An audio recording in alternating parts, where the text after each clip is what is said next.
지난 토요일 탈선 사고가 발생한 강릉선 KTX 열차의 운행이 재개됐습니다. 오늘 새벽 5시 30분 승객 100여 명을 태운 KTX 열차가 강릉역에서 서울을 향해 출발했습니다.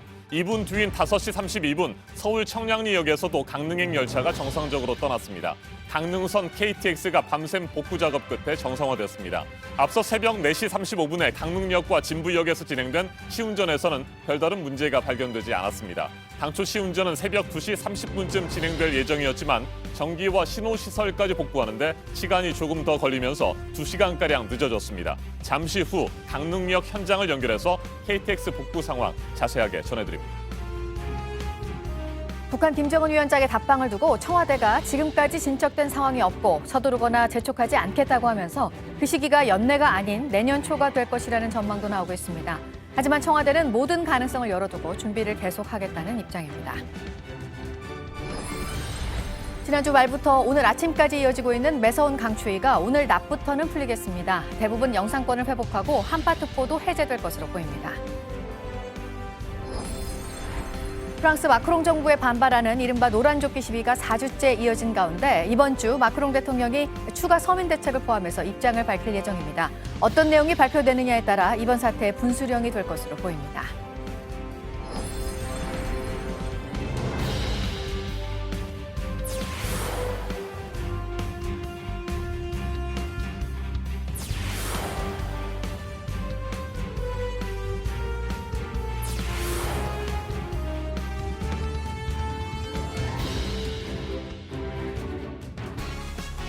이틀 전인 지난 토요일 탈선 사고로 멈춰섰던 KTX 강릉선의 운행이 재개됐습니다. 오늘 새벽 5시 30분 승객 100여 명을 태운 강릉발 서울행 첫 열차가 정상적으로 출발했습니다. 서울 청량리역에서도 2분 뒤인 새벽 5시 32분 강릉행 KTX 열차가 떠났습니다. 이틀에 걸친 밤샘 작업 끝에 복구가 완료됐습니다.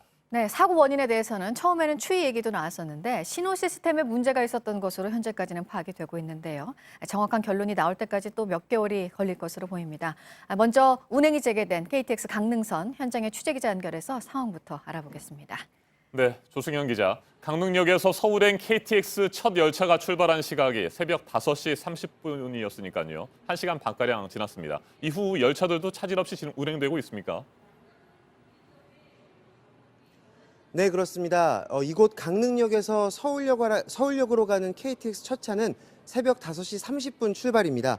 평소처럼 첫 열차는 정상적으로 출발했습니다. 지난 8일 아침 7시 35분 이곳 강릉역에서 6.4km 떨어진 곳에서 서울행 KTX 열차가 탈선 사고를 낸 지 46시간 만에 운행이 정상화된 겁니다. 강릉에서 출발한 첫 열차엔 승객 112명이 탑승했습니다. 역에서 표를 끄는 사람은 10여 명에 불과했고 나머지는 인터넷이나 휴대전화 앱을 통해서 예매한 사람이 대부분이었습니다. 평소에도 평균 120명 정도가 이 첫 열차를 이용해 사고 전후 탑승객 수에 큰 변화가 없다는 게 코레일 측의 설명입니다. 평소대로라면 이번에 사고가 난 구간을 지날 때 KTX 열차는 시속 100km 이상으로 속도를 올리지만 오늘은 40km 정도로 서행한 것으로 알려졌습니다.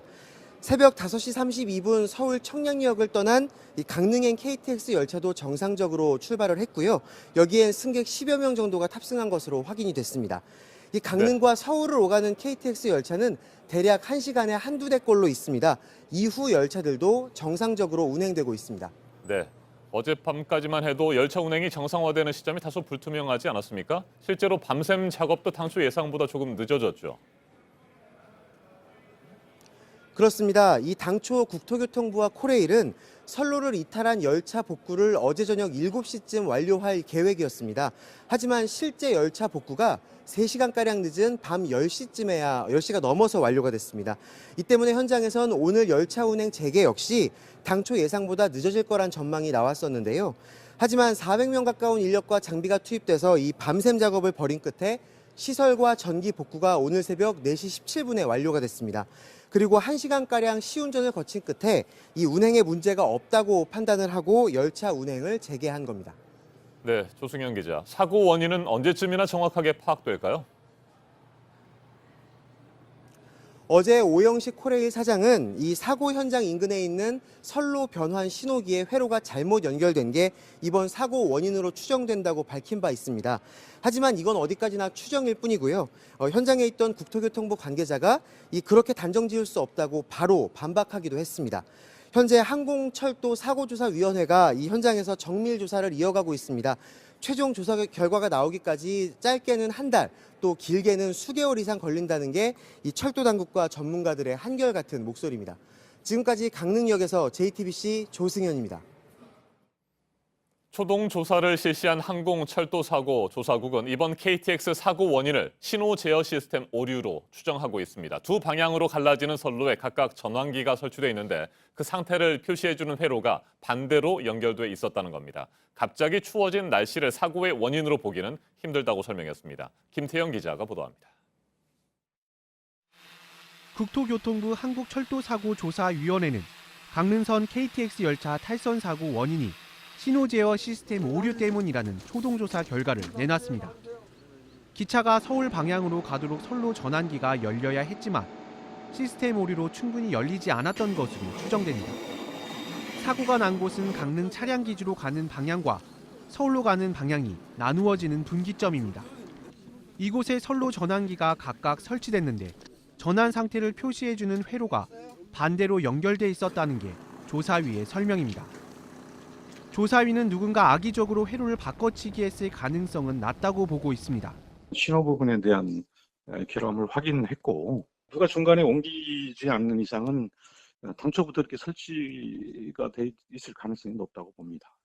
조사위는 모든 상황을 종합해 볼 때 사고 원인을 단순히 기온 급강하 때문이라고 보기는 어렵다고 설명했습니다. 일각에선 강릉선 개통 1년 만에 사고가 나 애초에 부실 시공이 아니냐는 지적도 나오고 있는 상황입니다. 조사위 관계자는 사고 원인을 광범위하게 조사하고 있으며 한 달 이내에 구체적인 조사 결과를 내놓을 계획이라고 밝혔습니다. JTBC 김태영입니다.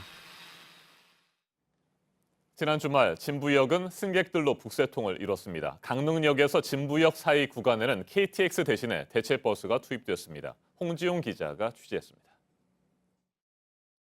KTX 강릉선 열차 탈선 사고로 승객들의 불편은 없는지, 또 최근 잇따르고 있는 KTX 열차 사고에 대해 이용객들은 어떻게 생각하고 있는지 취재진이 직접 강릉선을 타고 확인해 보겠습니다. 전광판에는 강릉역까지 가는 열차라고 나오지만 안내방송으로 도착지를 정정합니다. 우리 열차는 열차 탈선 사고로 진부 강릉역 간 연계버스를 운행하고 있으니 진부역에 도착했습니다.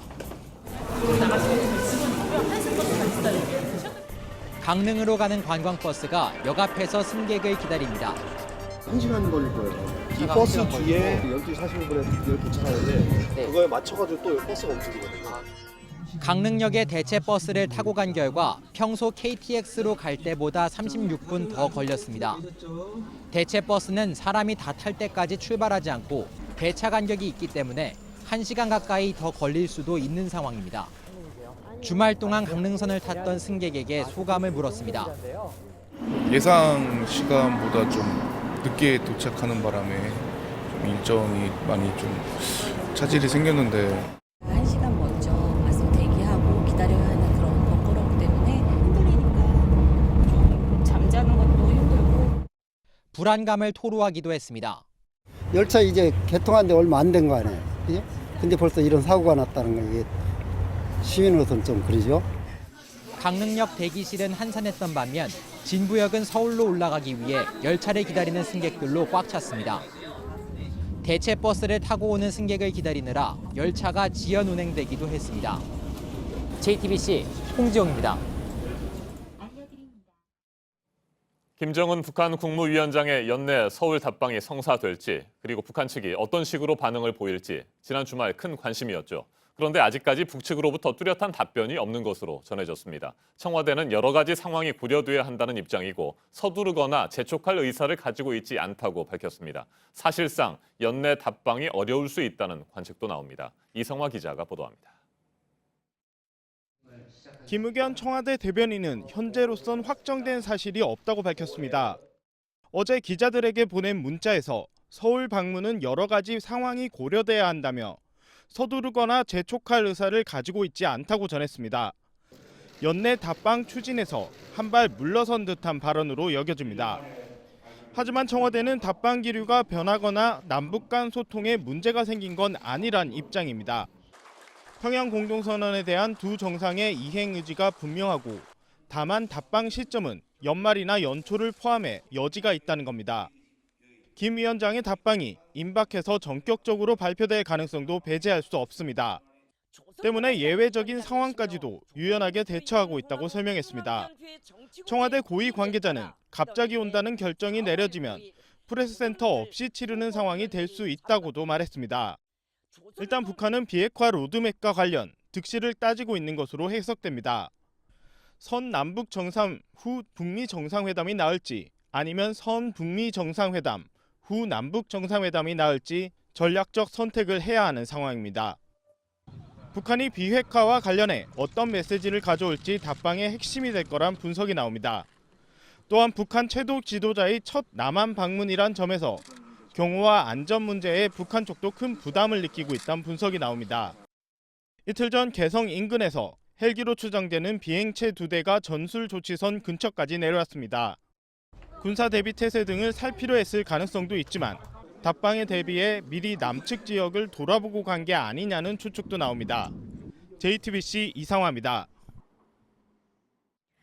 지난주 금요일부터 주말과 휴일까지 영하 10도 안팎의 한파로 꽁꽁 얼어붙은 한반도였습니다. 오늘 아침도 추위는 계속되고 있는데요.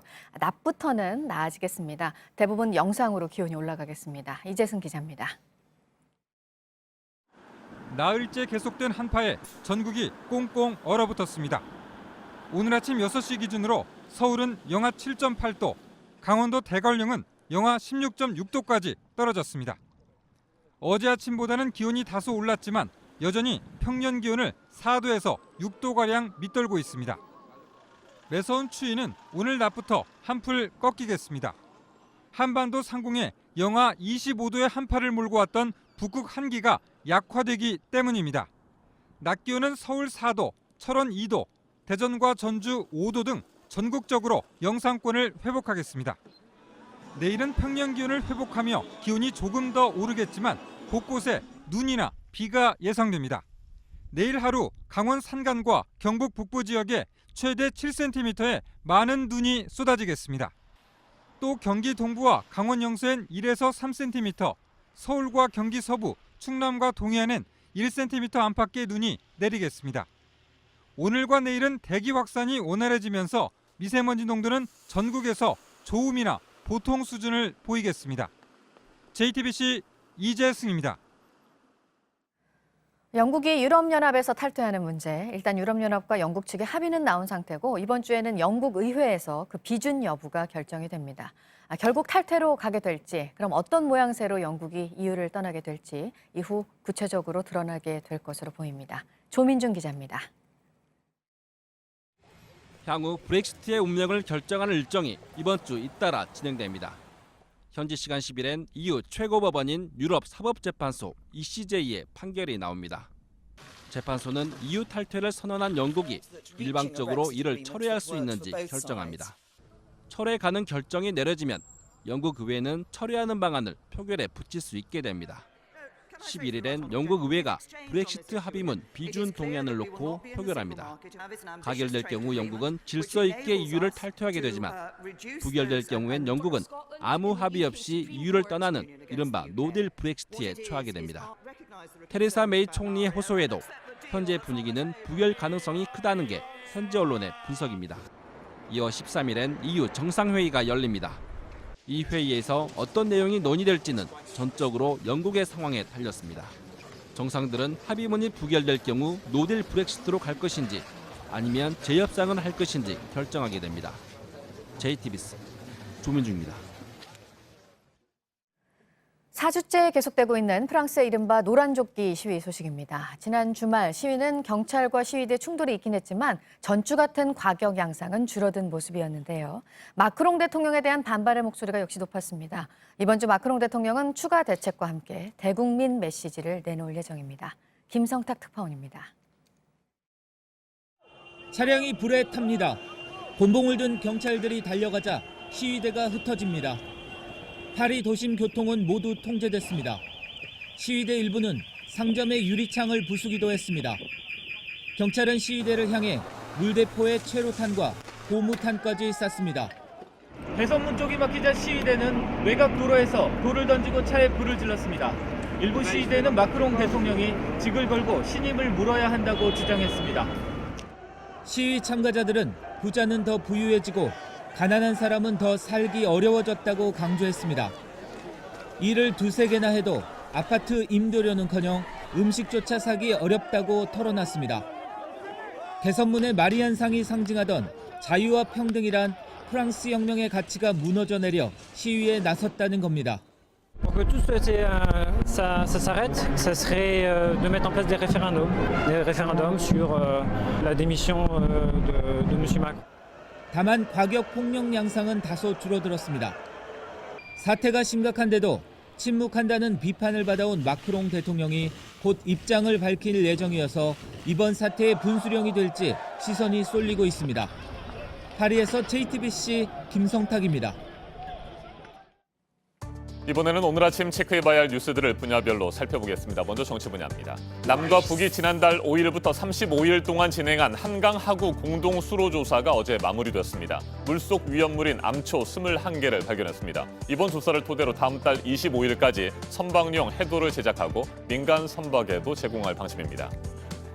문재인 대통령이 오늘 수석 보좌관 회의를 주재합니다. 지난달 아세안 정상회의 참석과 G20 정상회의 순방 등으로 6주 만에 열리는 회의입니다. 북한 김정은 위원장의 연내 서울 답방과 청와대 공직기강 해이 논란 등에 대해서 언급이 있을지 관심이 모아지고 있습니다. 내일 치러지는 자유한국당 차기 원내대표 경선이 김학용 의원과 나경원 의원의 양자 대결로 압축됐습니다. 앞서 경선 출마를 선언했던 유기준 의원과 김영우 의원은 정책위 의장 러닝메이트를 구하지 못해 출마를 포기했습니다. 이달 초부터 5세대 이동통신 서비스 일단은 기업을 대상으로 개시가 됐고요. 이제 내년 3월에 5G 스마트폰이 나올 텐데요. 이동통신 3사가 이에 맞춰서 관련 조직을 새로 만들고 또 기존 조직을 강화하는 등 조직 개편을 마무리했습니다. 시장을 선도하기 위한 치열한 5G 대전을 예고하고 있습니다. 국내 대형 조선업체 3사의 액화 천연가스 LNG 운반선 수주가 올해 크게 늘고 있습니다. 지난해 실적이 11척이었는데 올해는 52척으로 거의 5배 수준입니다. LNG선이 이끄는 수주 호황은 앞으로 더 이어질 거란 전망입니다.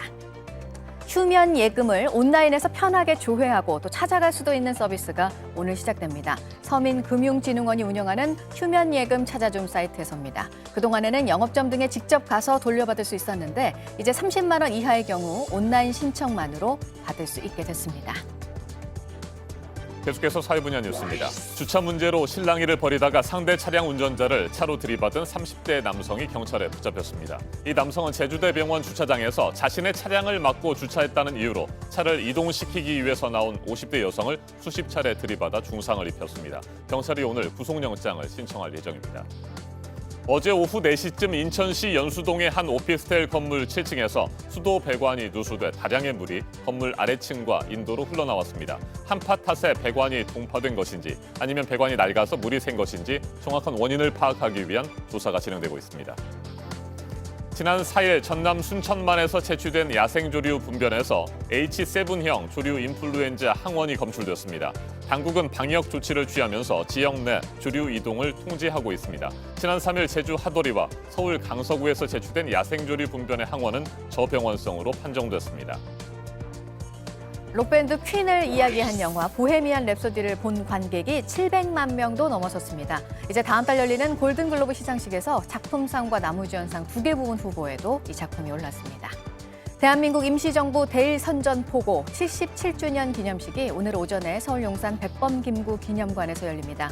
임시정부는 일본이 태평양 전쟁을 일으키자 1941년 12월 10일 일본에 대한 선전포고문을 발표해서 우리 민족의 독립의지를 천명했습니다.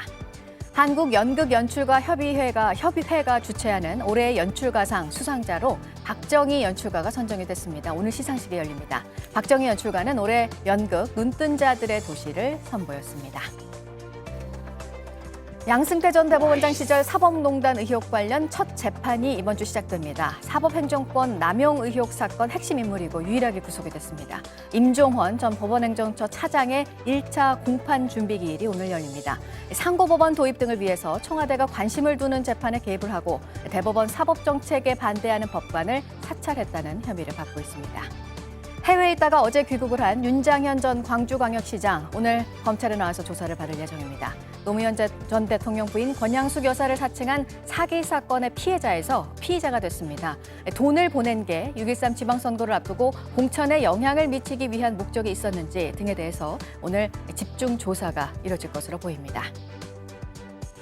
비선 실세 최순실 씨의 태블릿 PC 관련 보도가 조작됐다고 주장해서 JTBC의 명예를 훼손한 혐의로 재판에 넘겨진 변희재 씨에 대한 1심 선고가 오늘 내려집니다. 앞서 검찰은 징역 5년을 구형했습니다.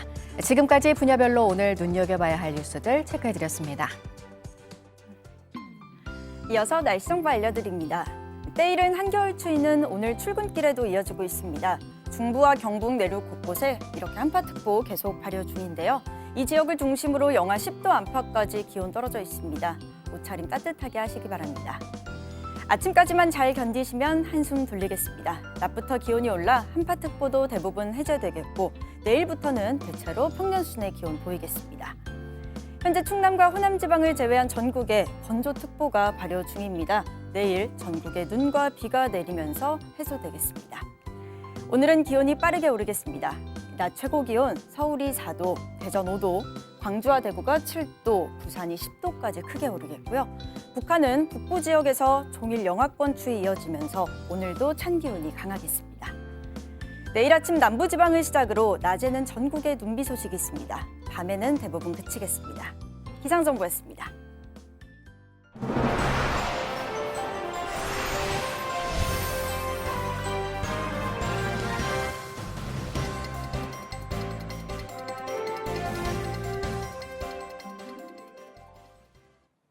어젯밤 경기도 의정부의 한 모델하우스에서 큰 불이 났습니다. 인명피해는 없었지만 부근 주택가 등이 한때 전기 공급이 끊겼고 주민들이 놀라 밖으로 대피했습니다.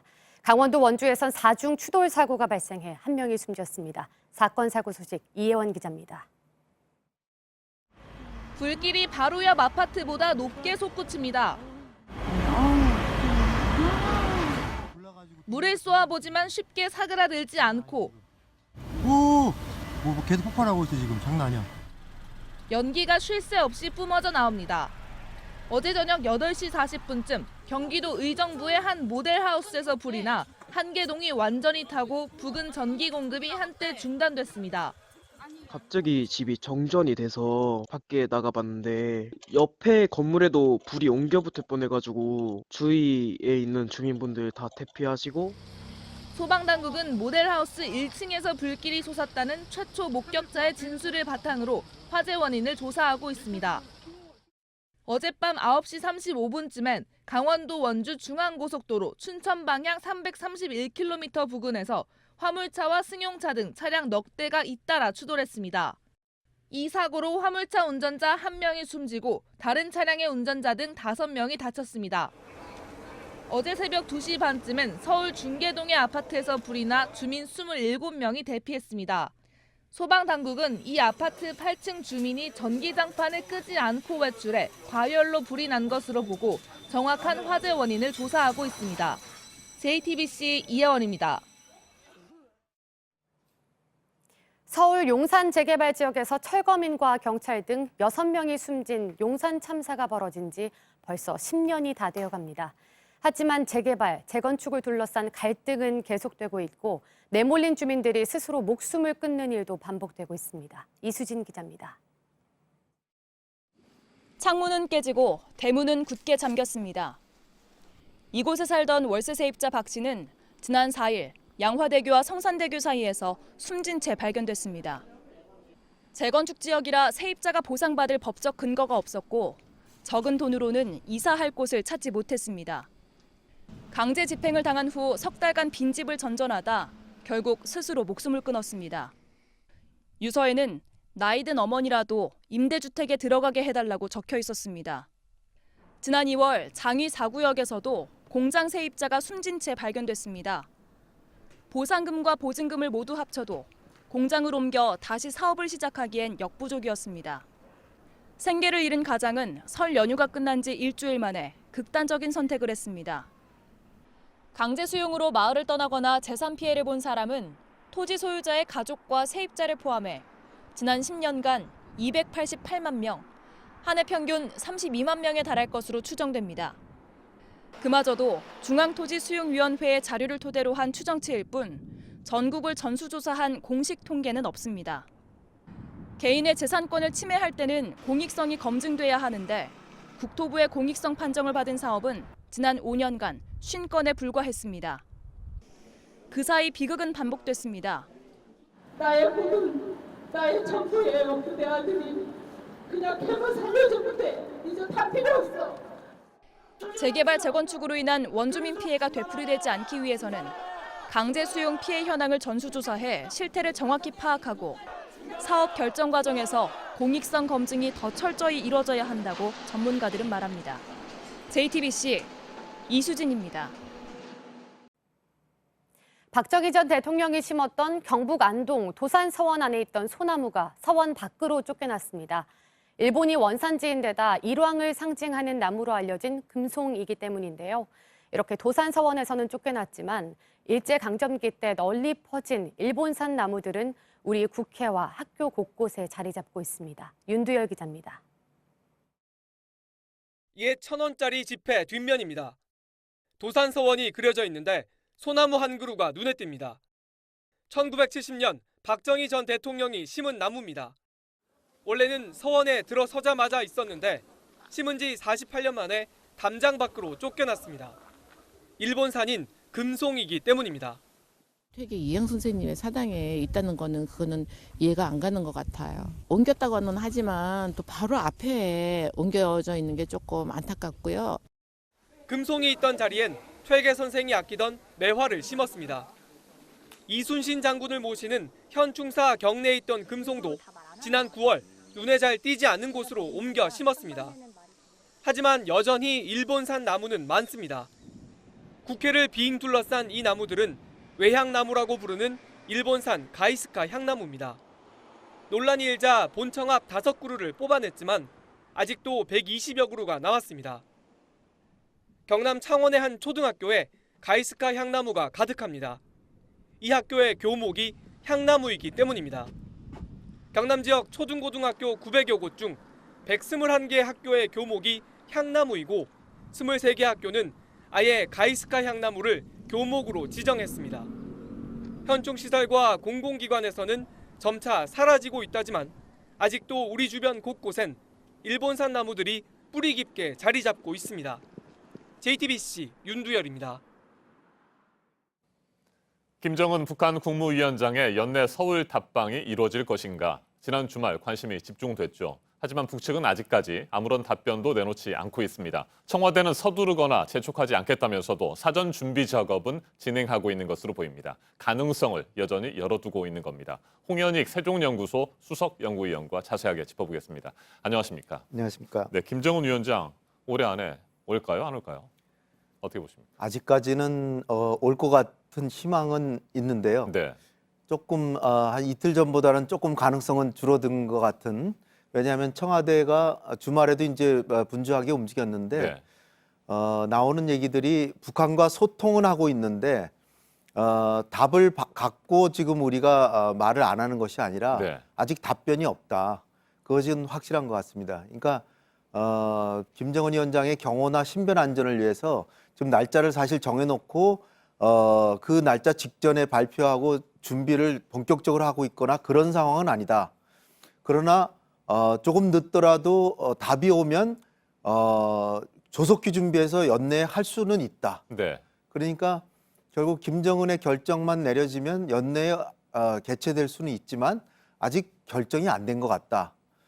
그리고 김정은이 한 며칠째 지금 나타나지 않고 있기 때문에 지금 추정되는 정황도 김정은 위원장이 지금 결정을 최종 단계로 고민하고 있는 것이 아닌가. 그래서 뭐 이를테면 오늘 아침이라도 북한에서 연락이 오면 연락 오는 대로 발표하겠다. 네. 이렇게 했으니까 조금 지켜보셔야 될 것 같습니다. 중요한 것은 이번 주 중반이나 이번 주말이라도 김정은 위원장이 오겠다고 하면 하겠다는 거죠. 네. 그래서 프레스센터가 마련이 안 되더라도 프레스센터 없이라도 정상회담을 할 수가 있기 때문에 일단 가능성은 열려 있다. 이렇게 청와대는 얘기하고 있습니다. 네. 이번 주 12일에서 13일, 14일, 2박 3일간 한다는 얘기도 있고요. 뭐 네. 18일에서 20일까지 다음 주로 얘기를 하는 그런 분석들도 나오고 있는데 네. 일단 우리 측에서 특정 날짜를 북측에 제안을 했고 네. 거기에 대한 답변이 아직까지 오지 않은 상태다. 이렇게 네. 뭐 정리하는 것이 명확하다고 보십니까? 청와대는 구체적인 날짜도 얘기한 적 없다 그러지만 네. 17일이 김정은 위원장 7축이기 때문에 17일은 피할 거 아니겠습니까? 그렇죠.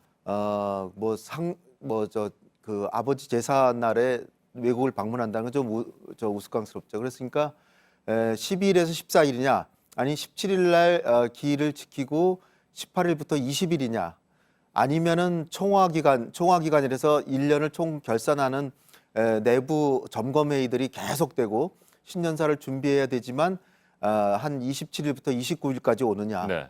26일에서 28일이라든지. 그러나 이제 청와대 얘기를 들어보면 그러니까 이번 주말이라도 김정은 위원장이 결정을 해서 26일에서 28일이라도 오겠다. 네. 그럼 하겠다는 거죠. 그러니까 지금 우리가 속단할 필요는 없는 것 같습니다. 단지 청와대가 감추고 얘기 안 하고 있는 것은 절대 아니다. 그리고 감출 수도 없다. 왜냐하면은 결정해 놓고 우리가 본격적인 준비를 한다 그러면 북한에서도 사전 점검단이 올 테고 네. 그거는 한두 명이 오는 게 아니라 여러 명이 오는데 그러면은 그 소문이 안 날 수가 없다. 그런 의미에서 우리를 믿어달라 이렇게 얘기하고 있습니다. 네, 북한에서는 김정은 위원장을 경호하는 부대가 네. 내려와서 일단 뭐 살펴보겠죠. 그렇죠. 네, 당연히. 북한 측에서는 역사적인 서울 방문을 앞두고 가장 우려하는 것이 네. 방금 말씀드린 것처럼 경호나 의전, 네. 안전 문제 아니겠습니까? 경호하고 안전 네. 그리고 이제 하나 더 더한다면 김정은은 이제 북한의 지존이기 때문에 뭐 이를테면 모멸감을 느낀다든지 하여튼 무시당한다든지 이런 상황이 발생하면 안 된다는 거죠. 사실 문재인 대통령께서도 평양에 가셔서 그런 상황을 당하진 적은 없죠. 옛날에 김대중 대통령이나 노무현 대통령도 그런 결례를 노골적으로 당한 적은 전혀 없었죠. 네. 그러니까 북한 입장에서는 자신들은 거의 신적인 존재인데 한국에 와가지고 정말 엄청난 결례를 당할 수밖에 없다면 이거는 반드시 막아야 된다. 이런 각오를 하고 있기 때문에 사전 점검 같은 것도 철저히 할 것이고 숙소나 이를테면 시위대와 격리 뭐 이런 것도 철저히 요구할 것으로 여겨집니다. 네, 김정은 위원장의 서울 답방이 그 자체로서 역사적인 의미가 크고 네. 또 세계에 보내는 메시지가 뭐 그 울림이 크겠습니다만 네. 그래도 어떤 성과가 좀 나와야 되잖아요. 비핵화에 대한 진전된 어떤 반응이라든지 계획들이 북한에서는 나와야 될 거고 우리 측도 그에 상응하는 조치를 좀 해야 될 텐데 네. 이런 부분에 대한 고민 때문에 결정이 늦어지는 건 아닐까요? 그렇죠. 김정은 위원장 자신의 결정이 늦어지는 건 그 부분이 아닌가 싶습니다. 네. 왜냐하면은 지금 미국도 약간 태도를 좀 누그러뜨리고 있기 때문에 그냥 북미 정상회담부터 먼저 해서 제재 완화 같은 걸 조금 얻어가지고 그러고 한국을 방문해서 좀 시간적 여유를 네. 가지고 준비를 잘 갖춰서 오면 여기서 서울에서 문재인 대통령이 이제 미국의 대북 제재가 좀 완화됐으니까 네. 상당히 좋은 경협 같은 걸 받아갈 수 있겠다 이렇게 생각할 수도 있습니다. 또 다른 측면에서 보면 지금 한국의 보수 진영이나 보수 야당에서는 그렇게 환영할 수가 없다 이런 얘기 아니겠습니까? 그런 상황에서 김정은 위원장이 지난번에 이제 평양 정상회담 할 때 정동영 의원이 이제 물어보니까 네. 제가 아직 한국에서 환영을 받을 만큼 큰 일을 하지를 못했습니다. 이렇게 얘기했다는 거는 뭔가 자기가 비핵화에 대한 뭔가 양보 내지는 전향적인 조치를 취하지 않으면 환영받지 못한다는 걸 알고 있기 때문에 상당한 부담이 있는 거죠. 네. 그러니까 경협에 대해서 크게 얻지도 못하면서 비핵화는 조금 더 해줘야 되는 그런 부담감을 갖고 있기 때문에 차라리 북미 정상회담부터 먼저 하는 것이 낫지 않겠냐. 미국도 약간 태도를 바꾸고 있기 때문에 아하. 희망이 있다.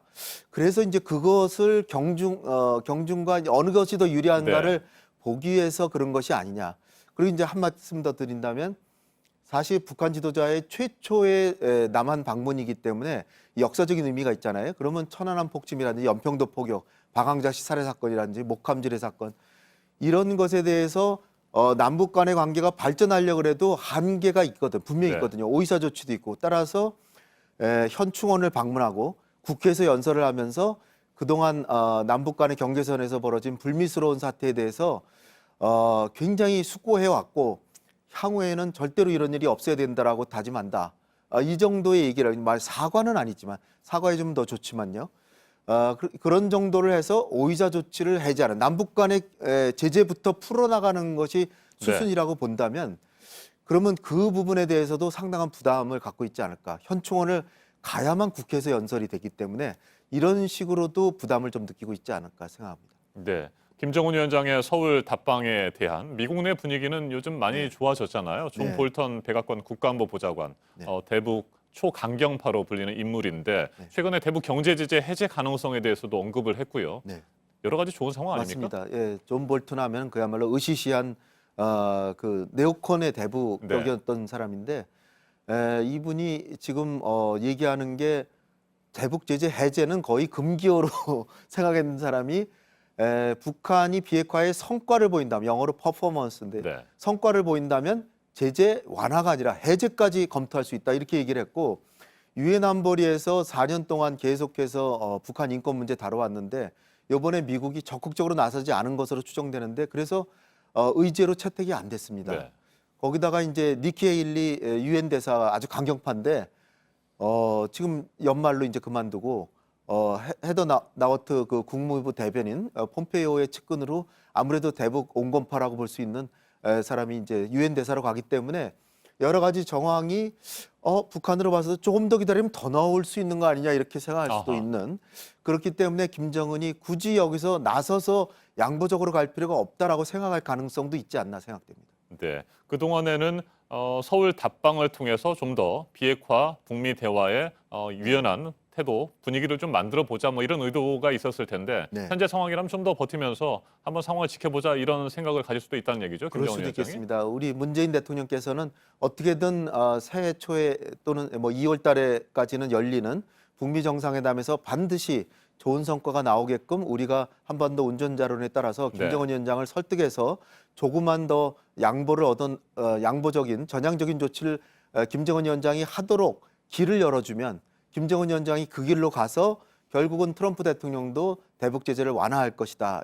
그리고 그런 다음에 다시 또 봄에 남북 정상회담에서 남북 경협으로 나가자. 이런 생각을 하신 것 같은데 만약에 남북 정상회담이 없더라도 트럼프 대통령의 입장이 좀 누그러져서 김정은이 실질적인 비핵화 조치만 하면 대북 제재를 완화하거나 남북 경협을 면제해 주겠다. 이렇게 되면 굳이 안 해도 되지 않나 이런 생각도 청와대는 지금 하고 있지 않을까 생각합니다. 네, 최근에 북한 이영호 외무상은 중국을 거쳐서 몽골을 방문했습니다. 이 몽골 방문에 대해서 관심이 모아지는 것은 내년 1월이나 2월 초에 있을 예정인 2차 북미 정상회담의 장소로 혹시 몽골이 거론되고 있는 것 아니냐 뭐 이런 차원인데 이건 어떻게 생각하십니까? 맞습니다. 이제 김정은 위원장이 남한 방문을 검토하고 있는 가운데 시진핑 주석을 리용호가 만났기 때문에 그 정보를 빨리 김정은 위원장한테 전해야 됨에도 불구하고 북한으로 안 가고 몽골로 갔다고 하는 것은 이전에도 베트남을 거쳐 시리아 갔다가 이제 왔거든요. 베트남이나 몽골이라고 하는 나라가 트럼프 대통령이 내년 1, 2월에 정상회담을 하려고 하고 있고 세 군데로 좁혀졌다. 그것은 비행거리가 고려될 것이다. 이렇게 얘기를 했어요. 그러니까 김정은 위원장이 지난번에는 중국의 비행기를 빌려 타고 가서 중국이 김정은 위원장에 대한 신상 인체 정보를 상당히 얻었다고 합니다. 그래서 김정은 위원장이 다시는 이제 중국 비행기 내가 직접 얻어 타서는 안 되겠다 이렇게 생각하고 있기 때문에 베트남이나 몽골의 울란바토르가 굉장히 유망한 정상회담지로 지금 이제 떠오르고 있는 가운데 리용호가 갔기 때문에 울란바토르나 베트남의 한 도시가 정상회담 장소가 될 수도 있다 이렇게 추정되고 있습니다. 네. 아직까지 북한 측에서 명확한 답변을 하지 않는 것으로 보입니다만 이번 주와 다음 주 김정은 위원장의 서울 답방이 굉장히 중요한 시기가 되겠죠? 네, 사실 뭐 지금 몇 시간 있다가 발표가 될 수도 있고요. 아니면 이번 주말에 발표되더라도 만약 이번 주 중에 수요일까지 발표 안 된다고 이제 금년내는 물 건너갔다 이렇게 단정할 수는 없고 주말에 발표되더라도 크리스마스 직후에 또 방문할 수도 있습니다. 조금 약간 무리가 되겠지만 방문할 수 있기 때문에 24일은 그 김일성 부인 김정숙의 생일이고 그날도 굉장히 기념하는 날이죠. 그리고 또 김정일이 총사령관 추대된 날이고 30일은 김정은 위원장이 총사령관 추대일입니다. 그러니까 26일부터 29일은 또 비어 있다 이렇게 또 볼 수도 있습니다. 네, 계속해서 관심을 가지고 지켜봐야 될 것 같습니다. 홍현익 위원님 네. 말씀 잘 들었습니다. 감사합니다. 불황의 그림자가 들이운다. 경기가 나쁘다. 이처럼 우리 경제를 바라보는 불안한 시선들이 많습니다. 실제로 소득 양극화는 더욱 심화되고 있죠. 그 격차가 2008년 금융위기 때보다 심각해지면서 소비 양극화 현상도 두드러지고 있습니다. 송승환 기자가 보도합니다. 경기가 안 좋다고 하지만 올 한 해 비싼 외제차는 많이 팔렸습니다. 독일 벤츠의 최고급 모델도 영국의 롤스로이스도 25% 넘게 판매량이 늘었습니다. 반대로 가격이 상대적으로 저렴한 국산 소형차 판매량은 지난해보다 20% 넘게 줄었습니다.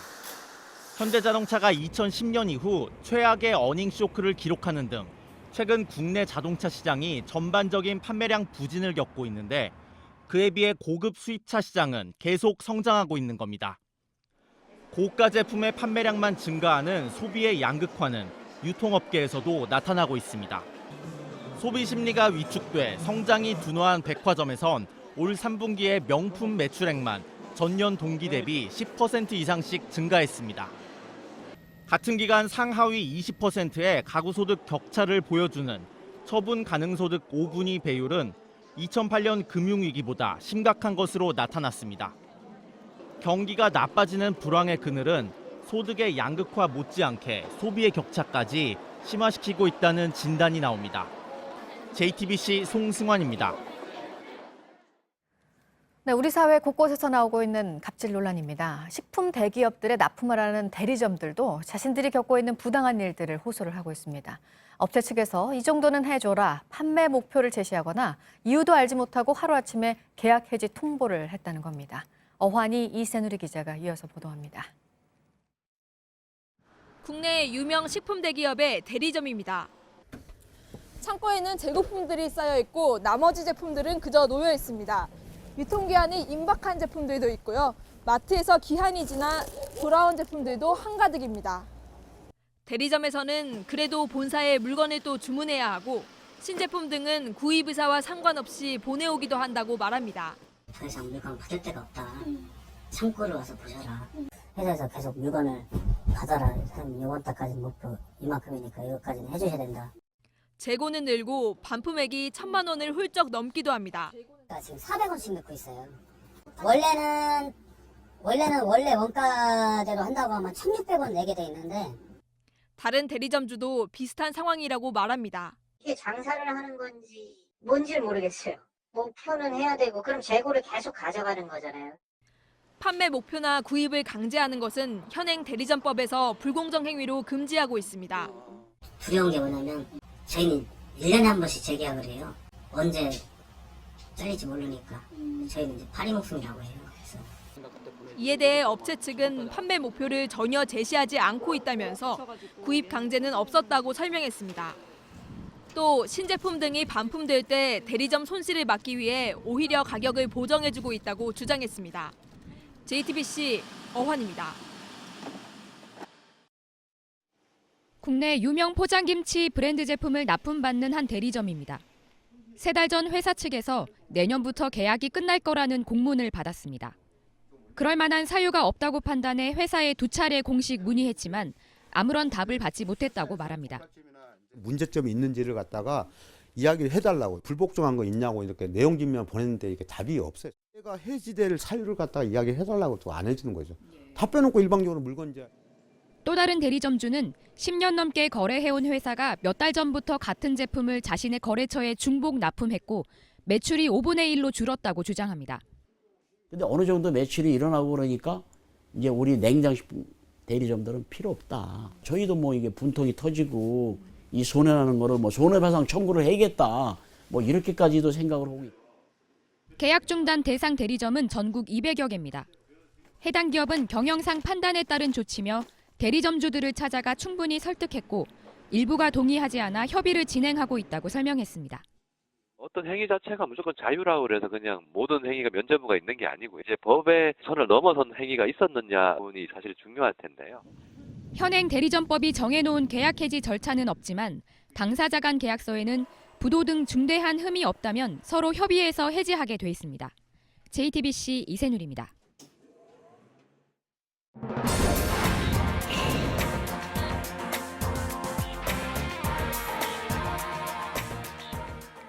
미국 국경으로 가던 중미 이민자들이 멕시코에서 총에 맞아서 1명이 숨지고 3명이 다쳤다는 소식이 오늘 새벽에 전해졌습니다. 복면을 쓴 무장 괴한의 공격이었다고 하는데요. 보도국 연결해서 알아보겠습니다. 안태훈 기자, 어린 아이도 부상을 당했다고 그러네요. 네, 그렇습니다. 과테말라 이민자들이 목숨을 잃거나 다쳤습니다. 말씀하신 대로 다친 사람 가운데는 3살짜리 남자 아이도 포함됐다고 현지 언론들은 보도했습니다. 목격자에 따르면 괴한들은 경찰차를 타고 이동했습니다. 멕시코에서는 범죄단체 조직원들이 경찰차를 타고 가짜 경찰 행세를 하는 경우가 종종 발생하는 것으로 전해졌습니다. 멕시코 인권단체는 중미 출신 이민자 행렬, 즉 캐러밴을 상대로 벌어진 살인사건이라고 지적하면서 치안 당국에 이민자들의 안전을 보장해 줄 것을 촉구했습니다. 네, 다음은 중국 통신장비업체 화웨이 창업자의 딸이죠. 멍 완저우 부회장이 체포된 것과 관련해 백악관이 트럼프 대통령과의 선긋기를 이어가고 있다라는 내용입니다. 레리 커들로 백악관 국가경제위원회 위원장은 언론 인터뷰에서 지난 1일 주요 20개국 정상회의에서 있었던 미중 정상 만찬 당시 트럼프 대통령은 멍 부회장의 체포 사실을 알지 못했고 추후에 알게 됐다라고 말했습니다. 네, 앞서 익명의 백악관 관리도 최근 같은 취지의 발언을 한 바 있습니다. 이를 놓고 현지 언론들은 미중 정상이 무역 갈등 확전을 유예하기로 한 가운데 다시 냉각 조짐이 일어나는 등 후폭풍이 커지자 백악관이 진화에 나섰다고 분석했습니다. 네, 공정거래위원회가 계속해서 이 재벌개혁 고삐를 쥐고 있습니다. 사익을 편취해서 검찰에 고발을 할지 검토를 하고 있는 대기업 총수가 있죠? 네, 그렇습니다. 공정위는 하림그룹의 김홍국 회장, 그리고 대림그룹 이준용, 이해욱 부자를 검찰에 고발하는 안을 전체 회의, 전원회의에 상정을 해서 조만간 결론 내는 방안을 검토 중인 것으로 전해졌습니다. 업계에 따르면 공정위는 공정거래법 위반 혐의가 담긴 심사 보고서를 하림과 대림그룹 측에 발송했습니다. 하림의 김 회장은 6년 전 아들 김준영 씨에게 비상장 계열사 지분을 물려주는 과정에서 부당 지원 행위가 있었던 것으로 공정위는 보고 있습니다. 대림은 계열사들이 일감을 몰아주며 부당 지원한 혐의를 받고 있습니다. 지금까지 아침에 지금 JTBC 안태훈입니다. 월요일 날씨 키워드 알려드립니다. 오늘은 아침 강추위, 낮부터 풀려, 그리고 건조특보인데요. 주말 동안 한반도를 강타했던 찬 기온이 아직 머물고 있습니다. 중부와 경북 내륙 곳곳 한파특보 발효 중인 가운데 영하 10도 안팎까지 떨어져 있는데요. 다행히 낮부터는 추위가 누그러들면서 당분간 평년 수준의 기온 보이겠습니다. 전국 대부분 지역에 내려진 건조특보는 내일 눈과 비가 오며 해소될 것으로 보입니다. 월요일 출근길도 힘든데 추위까지 정말 쉽지 않은데요. 밤샘 피로도 쫓아낼 정도의 추위다. 이렇게 추우니 겨울잠 자는 동물들이 이해되기 시작한다. 이렇게 말씀하셨고요. 또 추워지니까 손님들이 안 온다며 장사하기 쉽지 않다는 분도 계셨습니다. 추위가 완화되긴 하지만 겨울입니다. 옷차림 따뜻하게 하시고요. 감기 걸리지 않도록 유의하셔야겠습니다. 지금까지 키워드와 SNS로 만나본 날씨였습니다. 줬다가 다시 뺏는 기초연금. 극빈층의 노인들은 기초연금을 받아도 그 연금 액수만큼 생계비가 깎이기 때문에 나온 말입니다. 그래서 별도로 생계비 10만 원을 추가로 지급하는 방안이 국회에서 논의됐는데 결국 예산 처리 과정에서 없던 일이 됐습니다. 최재원 기자가 보도합니다. 65세 이상 소득 하위 70% 노인들은 매달 기초연금 25만 원을 받습니다. 문제는 이들 가운데 국가에서 받는 생계비로 생활하는 40만 명의 기초생활수급 노인입니다. 지난달 기초연금 25만 원을 받았다면 이달 생계비에서 받은 만큼 깎입니다. 정부가 기초연금을 소득으로 여기고 그만큼 생계비를 덜 주는 겁니다. 줬다 뺏는 기초연금이란 반발이 나오는 이유입니다. 국회 보건복지위는 이를 개선하기 위해 기초생활수급 노인들에게 별도로 매달 10만 원을 추가 지원하기로 했습니다. 기초연금을 수급하는 생계급여 수급자에게 월 10만 원을 추가 지급하기 위하여 4,102억 원을 증액하였습니다. 그러나 예산 심사 과정에서 없던 일이 됐습니다. 국회 보건복지위 관계자는 관련 예산이 예산결산특별위원회와 소소위 회의를 거치면서 내년 예산에서 빠졌다고 설명했습니다. 정부는 그동안 기초수급자가 아닌 다른 극빈층과 소득 형평 문제가 발생한다며 반대해왔습니다. 이에 따라 내년 4월부터 소득 하위 20%의 기초연금이 30만 원으로 5만 원 오르지만 최빈곤층 노인들의 소득에는 변화가 없게 됐습니다. JTBC 최조원입니다. 앞서 전해드린 대로 기초생활비를 받는 극빈층 노인들에게 생계비를 추가로 지급하는 방안이 무산됐습니다. 이에 따라 줬다가 다시 뺏는 기초연금의 문제점을 지적하는 목소리가 커지고 있습니다. 빈곤노인 기초연금 보장연대는 규탄 성명을 내고 반발하고 있습니다. 이 단체의 대표를 맡고 있죠. 오건호 내가 만드는 복지국가 운영위원장과 자세한 내용 짚어보겠습니다. 어서 오십시오. 예, 안녕하세요. 네, 지난달 말까지만 해도 이 어려우신 극빈층 노인분들이 월 10만 원 정도의 기초생활 급여를 추가로 받을 수 있겠다, 뭐 이런 기대를 하셨을 텐데 막판에 빠졌습니다. 예, 최종 본회의 의결 직전 네. 보건복지위원회에서는 약 4천억 가량의 예산이 책정되었습니다. 근데 막판에 그게 밀실깜깜이 예산이라고 불렸었는데 그때 이게 사라져 버렸어요. 예, 내년도 국가 예산이 470조 원 가량에 예. 이르는데 그 전체적인 예산에 비하면 그렇게 많은 금액은 아닌 것 같습니다. 그렇죠. 4,102억 원 정도죠. 예, 4,100억 정도인데 네. 정부 안에 비해서 아까 470조는 눈여겨볼 게 뭐냐 하면 복지 분야 예산이 약 1조 2천억 정도가 정부 안에서부터 깎였어요. 네. 그리고 SOC, 토목 분야죠. 이게 또 같은 금액이 늘었거든요. 그러니까 결국은 막판 예산안 심의에서 민생 분야 예산은 빠지고 그에 네. 해당되는 만큼의 지역 민원 예산이 추가됐다고 볼 수 있는 거죠. 네. 우선순위에 밀렸다는 보건복지위의 설명 받아들이실 수 있으십니까? 물론 예산 배정에는 우선순위가 중요합니다. 네. 근데 이 40만 명의 기초생활수급 어르신들을 위한 예산보다 더 절박하고 시급한 게 있을까요? 저는 이해하기 어렵습니다. 네, 지원을 기다리고 있던 노인분들 실망이 크실 것 같은데 현장의 반응은 어떻습니까? 이 문제가 알려진 게 2014년 박근혜 정부 때 그때 기초연금이 10만 원에서 20만 원 올릴 때 네. 이게 알려졌어요. 그래서 그때마다 어르신들이 굉장히 박탈감이 크셨는데 이번에 처음으로 보건복지위원회에서 예산 배정이 되었거든요. 네. 그래서 야 이번에는 이 문제가 조금이라도 개선되는구나. 굉장히 기대가 크셨는데 그만큼 실망이 크시고 이럴 바에 아예 처음부터 기초연금을 주지 말지 줬다가 생계급여에서 뺏어가는 게 진짜 노인들을 놀리느냐 아주 네. 아주 분통을 터뜨리시죠. 네, 지금 어려움을 겪고 있는 그 노인분들이 기초연금 월 25만 원을 받는 분들 가운데 기초생활 수급자 분들이신 거죠? 그렇죠. 네. 그러니까 지금 기초연금을 받으시는 분들은 한 500만 명 가량 돼요. 네. 그중에 맨 어려우신 기초생활 수급 노인 40만 명도 물론 기초연금을 받습니다. 근데 기초연금을 받으면 이분들은 그전에 생계급여를 뭐 30만 원, 40만 원, 50만 원 받고 계신데요. 기초연금 받은 만큼을 생계급여에서 감해서 공제해서 지급하거든요. 네. 그래서 지난 9월 달에도 기초연금이 20만 원에서 25만 원으로 올랐어요. 그러면 다른 일반 노인들은 그만큼 또 5만 원 추가 소득이 생기는데 아하. 이 어르신들만큼은 기초연금이 20만 원에서 25만 원 올랐다고 또 생계급여에서 20만 원 공제하던 걸 25만 원, 20만 원 공제하던 걸 25만 원 공제해 버리니까 기초연금이 아무리 올라도 우리 사회 가장 가난한 어르신들은 계속 그 자리예요, 소득이. 그리고 그 위에 노인들은 기초연금 인상만큼 자신의 가처분 소득이 올라가니까 기초연금 때문에 오히려 격차가 커지고 있어요. 그러니까 이분들보다 조금 형편이 뭐 낮다고 또 말씀드릴 수는 없겠습니다만 바로 그 위에 있는 차상위 계층 노인들의 경우에는 5만 원이라도 오르게 되지만 그렇죠. 이분들은 여전히 뭐 똑같은 상황에서 복지 혜택을 추가로 받을 수 없다는 말씀이시군요. 예, 예. 소득으로 보는 거잖아요, 기초연금을. 그렇죠. 예. 네. 자, 그렇다면 어떤 대책이 필요하다고 보십니까, 위원장님께서는? 물론 예산 배정을 해야 되고 네. 또 예산 배정을 하기 위해서는 법령의 개정이 필요해요. 국민기초생활보장법 시행령에 네. 이 어르신들의 소득을 계산할 때 기초연금을 거기에 포함시키거든요. 근데 이 기초연금을 별도로 한다. 지금 아동수당, 양육수당, 장애인연금 이런 것들 다 포함시키지 않거든요.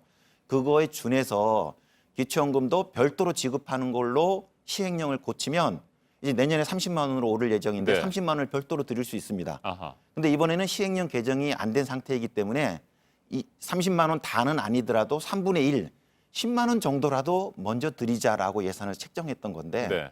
그게 이번에 반영되지 못한 거죠. 그러니까 기초생활보장비와 기초연금이 연동되는 것을 폐지하자 이런 주장이신 거죠? 그렇죠.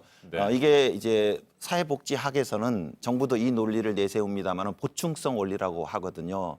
그래서 정부가 정한 체제 생계 기준 금액이 있습니다. 네. 예를 들면 1인 노인 가구의 경우에는 50만 원으로 책정되어 있는데 어느 어르신 자기 소득이 20만 원이면 거기에 30만 원이 부족하니까 생계급여로 30만 원을 보충해 주는 거거든요.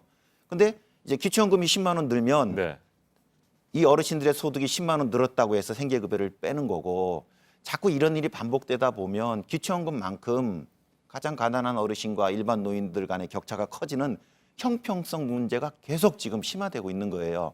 이 문제를 우리가 지금 수년째 방치하고 있고 9월 달에 25만 원 올랐고 내년 4월 달에는 또 30만 원 오르거든요. 하위 계층 20% 노인에게는. 네네. 계속 이렇게 기초연금이 오르는데도 이 문제를 방치하는 건 저는 저희가 해서는 안 될 일이라고 생각합니다. 네, 위원장님께서도 형평성 문제를 제기하셨습니다만 정부는 또 반대의 논리로 형평성 문제를 제기하고 있지 않습니까? 다른 극빈층과의 형평성의 문제가 있다. 소득 형평성의 문제가 있다. 이걸 그대로 다 주게 된다면 이런 논리인데 이건 어떻게 우리 사회에 가난한 어르신 두 집단이 있어요. 하나는 생계급여를 받는 기초생활 수급 노인들이 있고요. 또 하나는 자식들이 어디서 있다는 이유로 부양 의무자 기준 때문에 생계급여도 못 받는 이분들을 이제 비수급 빈곤층이라고 그래요. 사실 이분들도 심각하죠. 그래서 정부는 지금 수급 빈곤 노인과 비수급 빈곤 노인이 있는데 이분들이 더 절박하다. 이 논리거든요. 그래서 두 집단 중에 양자택일을 하자는 건데 저희가 말씀드리는 건 지금 수급 노인과 일반 노인들 간의 격차거든요. 그리고 이 비수급 빈곤층의 노인은 부양 의무자라는 아주 독소 조항 때문에 발생한 건데 왜 이거를 기초연금 탓으로 돌립니까? 그래서 두 노인 집단은 다 어려워요. 다 지원해야죠. 어떻게 두 집단에서 양자택일을 합니까? 저는 참 어처구니 없는 논리라고 생각합니다. 네. 문재인 정부에서도 복지 정책에 나름 신경을 쓰고 있다고 얘기를 하고 있습니다만 노인 복지 정책의 가장 큰 문제점은 뭐라고 보십니까? 지금 일반 복지들이 늘고 있는데요. 박근혜 정부에서도 그렇고 심지어 문재인 정부에서도 그렇고 우리 사회 가장 가난한 사람들과 관계를 맺고 있는 복지는 그렇게 늘지 않고 있어요. 이번에 수급 노인들 물론 기초연금도 얻지 못하지만 생계급여요 2% 올랐어요.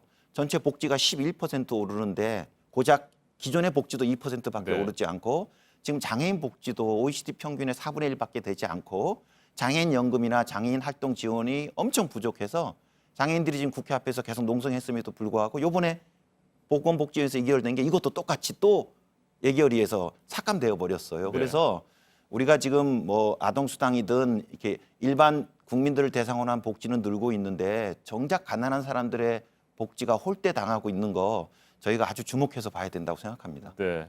그렇다면 위원장님께서는 이 문제와 관련해서 기초생활보장비와 기초연금이 연동되는 부분의 폐지를 앞으로도 계속해서 주장할 계획이시겠군요. 별도로 지급해야 된다. 이런 주장을 하고 있습니다. 알겠습니다. 오건호 위원장님 오늘 말씀 잘 들었습니다. 예, 고맙습니다.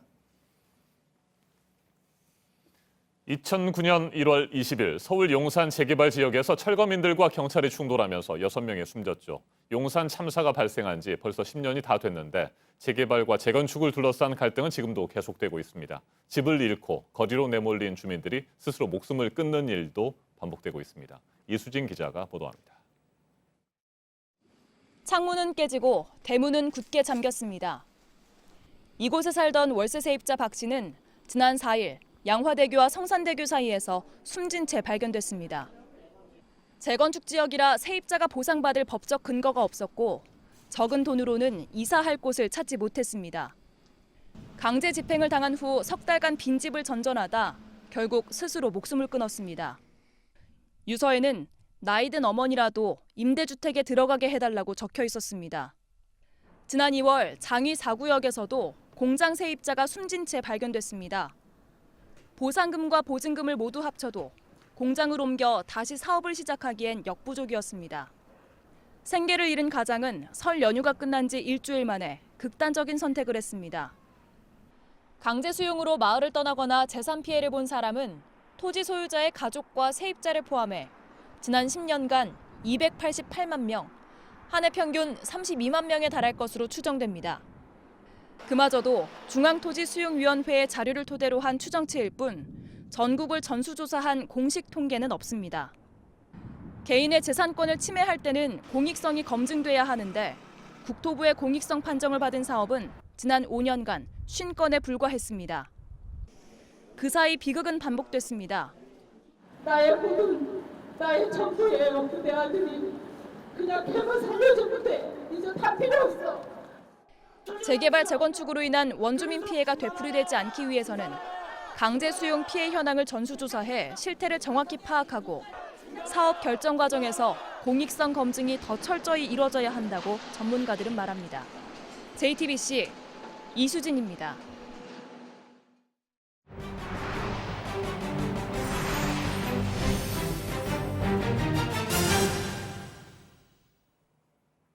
박물관이나 미술관에서 사진 찍으려다가 촬영 금지 안내문을 보고 들고 있던 휴대전화 다시 집어넣으신 분들 많으실 텐데요. 요즘 뉴욕에선 사진 촬영을 허용하는 것을 넘어서 권하는 곳이 늘고 있다고 합니다. 점잔텀 박물관이 바뀌자 찾는 사람들도 많아졌다고 하는데 뉴욕에서 심지우 특파원이 전해드립니다. 곳곳에 캔디로 만들어진 미술품이 전시된 뉴욕 맨해튼의 캔디토피아입니다. 시간당 220명 예약만 받고 있는데 늘 매진 사례입니다. 가족 단위 관람객이 많은 이곳은 추억이 되는 사진 찍기 명소로 꼽혔습니다. 단순 사진기가 아니라 갖가지 효과가 보태주는 증강현실 프로그램까지 깔렸습니다. 가상현실을 이용해 소셜미디어에 자동으로 올려지는 사진 체험이 특히 인기입니다. 화려한 색상으로 장식된 컬러 팩토리도 인기몰이 중입니다. So in the pre-digital photography era, the message was, this is what I'm seeing, I have seen. And today the message is, I was there. I came, I saw, and I selfied. 몰입도 중요하지만 관람객과 소통하는 방식도 중요하다는 의미입니다. 설치 미술과 쿠사마 야요이의 대표작 기억상실의 방이 좋은 예입니다. 흰색으로 차려진 이 방에서 관람객은 원하는 곳에 색색의 스티커를 붙일 수 있습니다. 이 사진을 소셜미디어에서 본 사람들이 나중에 방문해보면 또 다른 모습으로 변해 있습니다. 지나친 소통은 타인의 몰입을 방해한다는 연구 결과도 많습니다. 일부 전시장은 여전히 스마트폰을 잠시 가방 안에 넣어둘 것을 권유합니다. 뉴욕에서 JTBC 심조우입니다. 미국 매사추세츠주에서 화재를 진압하던 소방관이 숨지는 안타까운 사고가 있었습니다. 현지 시간 9일 새벽 3층 건물에 불이 났다는 신고가 접수됐습니다. 3층에서 시작된 불을 끄기 위해 소방관들은 2층으로 진입했는데요. 순식간에 불이 2층까지 번지며 미처 대피하지 못한 소방관 2명이 불길에 갇혔습니다. 동료들의 사투 끝에 구조돼 병원으로 옮겨졌지만 30대 소방관 1명이 결국 숨을 거뒀는데요. 안타까운 소식에 동료 소방관들의 추모가 이어지고 있습니다. 미국 시애틀의 한 아이스크림 가게입니다. 한 남성이 주문하는 듯 하더니 순식간에 흉기를 들이밀며 위협합니다. 당황한 여자 직원과 달리 옆에 있는 남자 직원은 태연해 보이는데요. 강도의 요구대로 금고를 열어주고 강도가 돈을 지불려 칼을 내려놓자 번개같이 강도의 칼을 낚아챕니다. 당황한 강도, 이내 돈이라도 가져가려고 남자 직원과 몸싸움을 벌입니다. 격투 끝에 훔쳐간 돈은 고작 $6. 알고 보니 이 강도 인근 가게들을 털었던 상습범이었습니다. 다행히 다친 사람은 없었고 경찰은 범인을 쫓고 있습니다. 미국 사우스다코타의 한 경찰서에서 겨울을 맞아 경찰견에게 따뜻한 신발을 선물했는데요. 새 신을 신은 경찰견의 반응 함께 보시죠. 3년차 경찰견 젤입니다. 선물 받은 새 신을 신고 뛰어보려 하는데요. 역시 새 신발을 처음 신은 날은 좀 불편하기 마련이죠. 자유롭게 달려가고 싶은데 내 발이 따로 돕니다. 어색한 신발이 발을 잡고 놓아지지 않는 것 같은데요. 신발을 바꿔 신고 나와야 할지 고민도 잠깐. 그래도 역시 새 신을 포기할 수는 없습니다. 공중공중 뛰어다니니 그래도 처음보단 좀 나은 것 같은데요. 누리꾼들은 새 신이 어색해 뒤뚱뒤뚱 걷는 모습이 귀엽다는 반응입니다. 한 남성이 작은 강아지에게 숨을 불어넣고 있습니다. 태국 사무 사건에서 갓 태어난 강아지가 숨을 쉬지 않자 심폐소생술을 하고 있는 건데요. 간절한 바람에도 강아지는 힘없이 축 처져 있습니다. 10여 분간의 초조한 시간이 흐르고 드디어 작은 숨을 토해냅니다. 구사일생으로 살아난 강아지는 6주가 지난 지금 언제 그랬냐는 듯 다른 형제들처럼 토실토실 건강하게 살이 올랐는데요. 남성은 기적적으로 살아난 강아지에게 자신이 제일 좋아하는 사람의 이름을 붙여줬다고 합니다.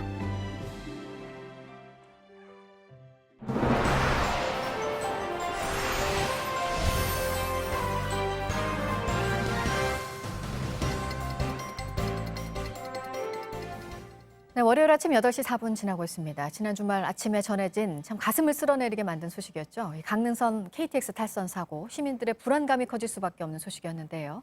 사고 여파로 주말과 휴일 내내 승객들의 불편이 컸었는데 오늘 새벽 첫 열차부터 현재 정상 운행이 되고 있습니다. 다시 한번 강릉역에 나가 있는 취재기자 연결해서 상황 알아보도록 하겠습니다.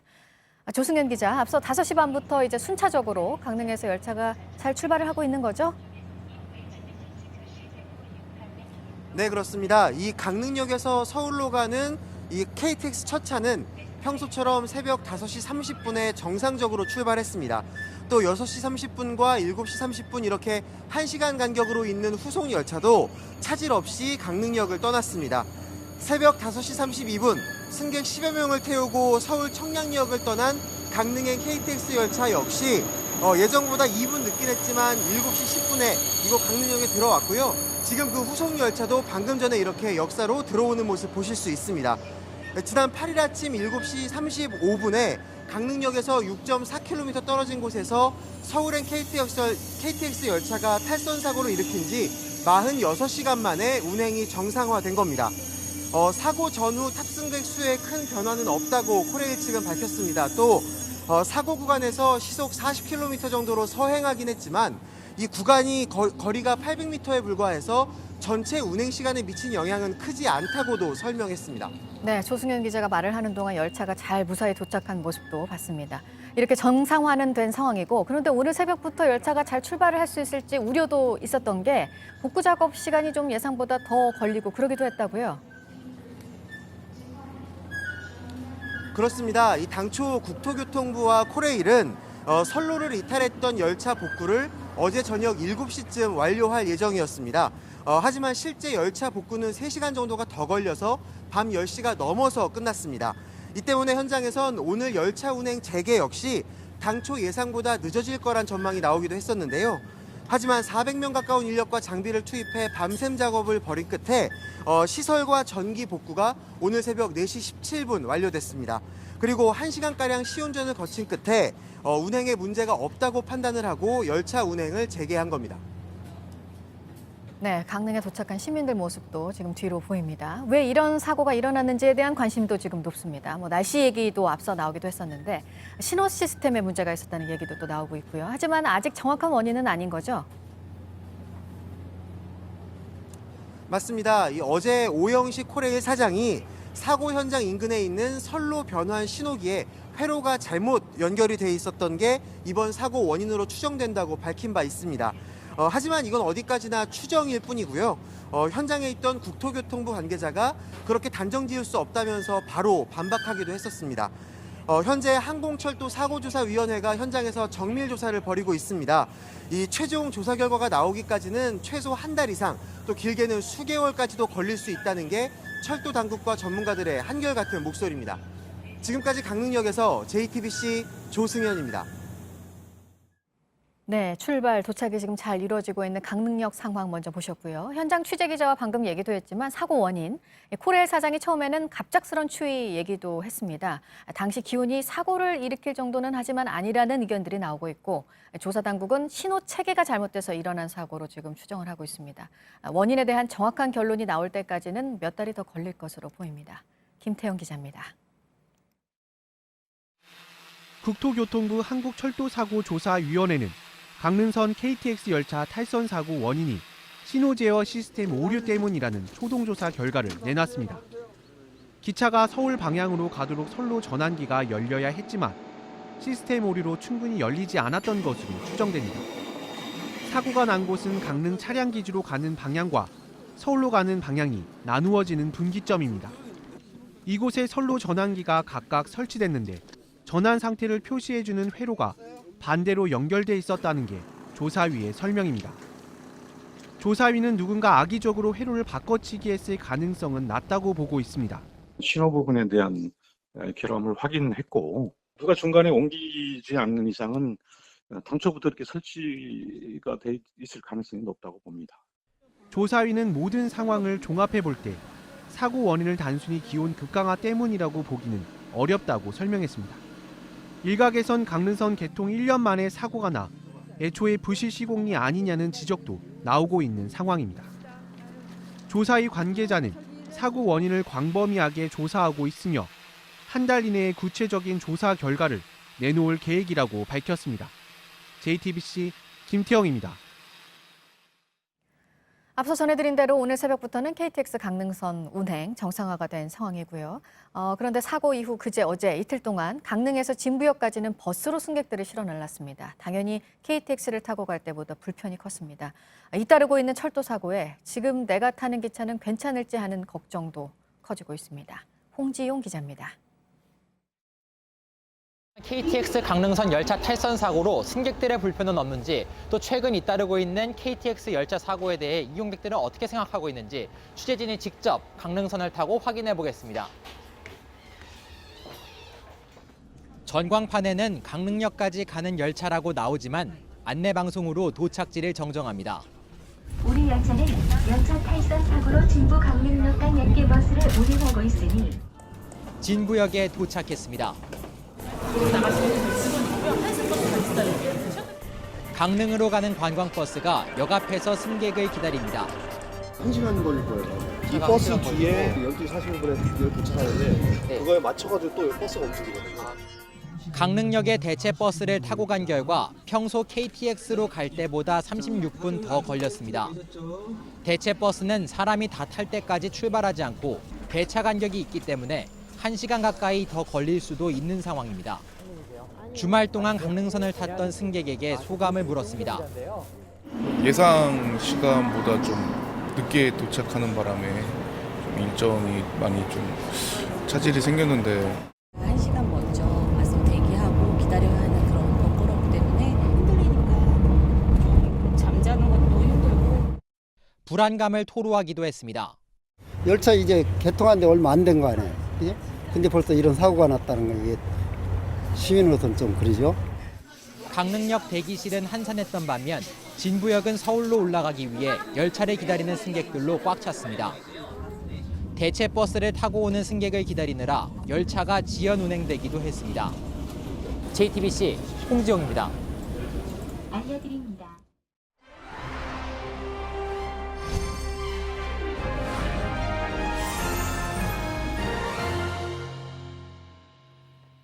프랑스의 노란 조끼 시위가 4주째 이어지고 있습니다. 기름값 인하 요구로 촉발된 이번 시위는 이제 반정부 시위로 번지고 있습니다. 에마뉴엘 마크롱 프랑스 대통령이 조만간 수습책을 발표할 것으로 보이는데 과연 성남 민심을 잠재울 수 있을지 주목됩니다. 최인택 중앙일보 국제전문기자와 한 걸음 더 들어가겠습니다.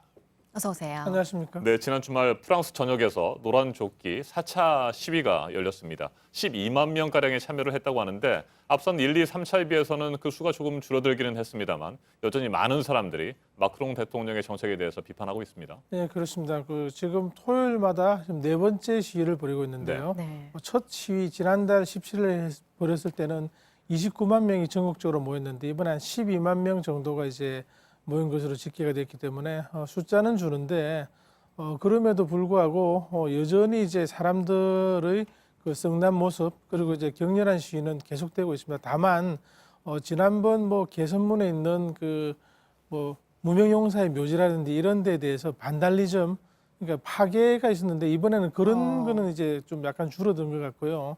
네. 대신에 이제 시위의 격렬함은 계속되는 것 같습니다. 네, 지금 말씀하셨지만 지난 주말 시위 때는 좀 폭력적이고 과격한 모습이 좀 줄었다는 모습이 전해졌고, 그럼에도 불구하고 지금 이제 그래도 그런 모습을 보이고 있는 상황인데, 그래서 이제 처음에는 이게 극단적인 세력들이 벌이는 시위다 이런 얘기가 나왔었습니다. 그런데 그래도 결국은 시민들이 우리 이렇게는 더 이상 살기 힘들다 이런 목소리를 내고 있다는 거 아니겠습니까? 지금 보면은 어떤 그 시위 자체가 지금 인터넷 시대, 모바일 시대의 모습을 전형적으로 보이고 있습니다. 네. 어떤 뭐 주동자가 있고 그 주동자가 지향하는 사고가 있고 뭐 요구가 있어서 가는 게 아니고 네. 수많은 사람들이 서로 이제 그 모바일로 그리고 이제 뭐 SNS로 연결해서 가자, 모이자 해서 이제 그 시위를 벌이고 있고 요구 사항 자체도 굉장히 다양합니다.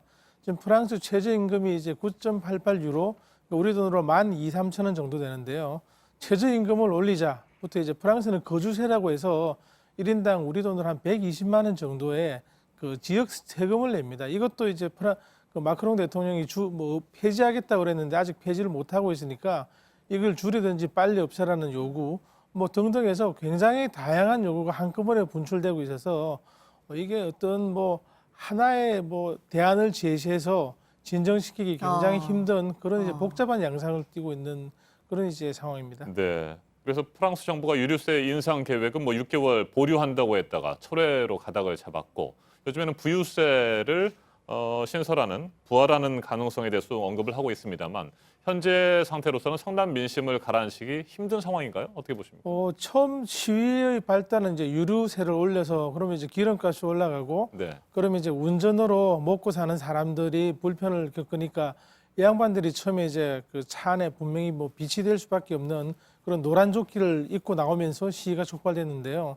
지금은 운전자의 문제가 아니고 프랑스 전역에 어떤 불만을 가진 사람들, 네. 모든 사람들이 모여서 지금 시위를 하는 양상이기 때문에 더더욱 이제 혼전으로 이제 치닫고 있다고 보겠습니다. 네, 지금 시위 참가자들이 이런 얘기도 하고 있어요. 국민 투표로 마크롱 대통령 신임을 물어야 된다. 왜 이렇게 마크롱 대통령이 신임을 잃게 된 건가요? 마크롱은 그 지난해 이제 대통령이 되면서 1차 투표에서 24%, 2차 투표에서 66%를 네. 득표했습니다.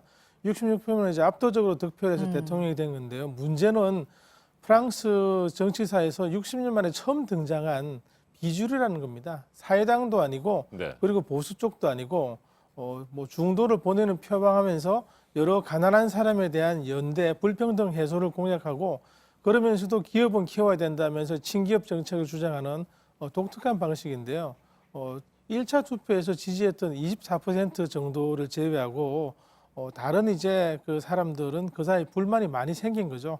지금 이제 가난한 사람 측에서는 이렇게 우리들에게 돌아오는 게 적다고 생각을 하고 있는 것이고, 그리고 이 사람들 자체가 지금 보면은 국가의 어떤 뭐 보살핌보다도 친기업 정책으로 해서 우리가 아닌 딴 쪽으로 지금 마크롱 정부가 흐른다고 보는 그런 이제 관점이 있고요. 또 하나는 뭐냐면은 아무리 이제 압도적으로 지지를 2차 투표에서 받고 대통령이 됐지만 마크롱이 통치 방식에 좀 문제가 지적되어 왔습니다. 네. 약간 이제 권위주의적이고 내가 국가다, 나는 항상 옳다. 이런 식의 이제 어떤 태도를 보여왔는데 젊고 패기 있는 대통령이라고 칭찬하는 목소리가 지지율이 높을 때는 어느 정도 나왔는데요. 지금은 네. 지지율이 20%까지 떨어졌거든요. 그래서 지금 가장 문제는 어떤 뭐 국민과 소통하고 대화하고 다양한 요구를 이제 들어주는 게 아니고 그거는 틀렸다, 그거는 잘못된 거다 하고 이제 대통령이 지나치게 그렇게 이제 재단을 하니까 거기에 대한 반발도 굉장히 커진 것으로 보입니다. 네, 그래서 마크롱 대통령이 현재 추가 수습책을 마련하기 위해서 고심을 하고 있는 것으로 보이는데 수습책이 있을까요? 지금 보면은 굉장히 이제 사태가 갈수록 복잡해지고 있기 때문에 어떤 지금 불만 세력 혹은 이제 가난한 계층, 소외된 계층에 대해서 보다 따뜻한 정책을 내놓는 것으로 갈 수밖에 없죠. 그렇지만 국가 지금 프랑스 전체의 흐름을 좀 봐야 되는데 자신에게 대해 이제 계속 지지를 해왔던 중산층도 지금 무시할 수 없는 상황이고, 그렇다고 해서 지금 시위를 저렇게 벌이고 있는 소외된 계층에 대해서 또 어디까지 지원해 줄 수 있을지 그것도 이제 문제로 지적되겠습니다. 프랑스 경제가 아무리 지금 1인당 국민 소득이 뭐 거의 4만 달러에 달할 정도로 이제 아주 부자 나라죠. 그럼에도 불구하고 저런 문제가 나고 있는 거는 이거 전체적인 총량이 아니고 네. 어떤 이제 그 평등에 대한 국민들의 불만이 나선 거기 때문에 여기에 대해서 이제 좀 고심을 할 수밖에 없는 상황이죠. 네, 그래서 이번 주에 나올 마크롱 대통령의 메시지가 또 관심을 받고 있는 상황이고 지금 벨기에나 네덜란드나 이탈리아에서 여기에 이제 호응을 해주는 또 노란조끼 시위가 열렸어요. 이거 유럽 국가로의 확산이라고 볼 수 있는 겁니까? 어떻게 보고 계세요? 확산을 하려면 그 각 국가의 이제 내부적인 상황을 봐야 되는 것이고요. 지금 보면은 어떤 이제 동지애적인 동조, 네. 연대 시위로 이제 보는 게 맞지 않을까 그렇게 생각을 합니다. 네, 여기까지 듣도록 하겠습니다. 최인택 중앙일보 국제전문기자였습니다. 고맙습니다. 나이는 숫자, 마음이 진짜. 나이는 숫자에 불과하다는 이 노랫말이 요즘 더 생생하게 와닿는 연말입니다. 네, 이 노래 그대로 실천하고 있는 가수 김연자 씨입니다. 권근영 기자가 만나봤습니다. 대학 축제 무대에 가수가 오르자 학생들이 이름을 외칩니다.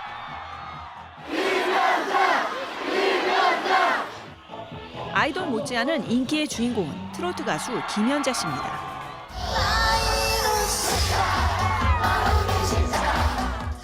떼창은 필수. 재킷을 휘날리며 빙빙 도는 현란한 동작 덕분에 영화 속 히어로의 이름을 딴 연자 스트레인지란 별명도 얻었습니다. 5년 전 나온 노래가 재발견되며 역주행 인기를 누리고 있습니다. 아모르는 사랑, 파티는 라틴어로 운명이라는 뜻입니다. 그래서 자기 운명을 받아들이고 또 자기 운명을 살아가자는 뜻입니다. 1974년 데뷔해 서울올림픽 때 아침의 나라에서 씨름판을 휘어잡던 노래 천하장사로 친숙합니다.